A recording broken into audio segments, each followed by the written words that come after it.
કર્ણાટકના બેલ્લારી જિલ્લામાં વાલ્મીકી સમાજની પ્રતિમાના અનાવરણ કાર્યક્રમ પહેલા બેનર લગાવવા જેવી સામાન્ય બાબતે થયેલી હિંસક અથડામણમાં એક વ્યક્તિનું મોત થયું છે।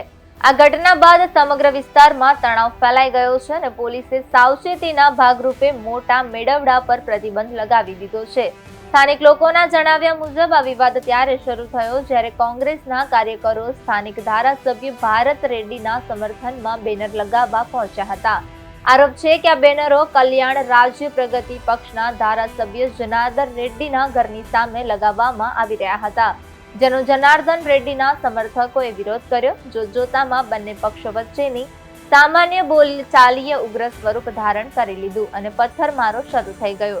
ઘટના દરમિયાન ગોળી ચલાવવાનો અવાજ પણ સંભળાયો હતો। પોલીસ સૂત્રોના જણાવ્યા અનુસાર ભારત રેડ્ડીના નજીકના સહયોગી સતીશ રેડ્ડી ઘટના સ્થળે પહોંચ્યા હતા, જેમની સાથે હાજર એક સુરક્ષાકર્મીએ કથિત રીતે હવામાં 2 રાઉન્ડ ફાયરિંગ કર્યું હતું।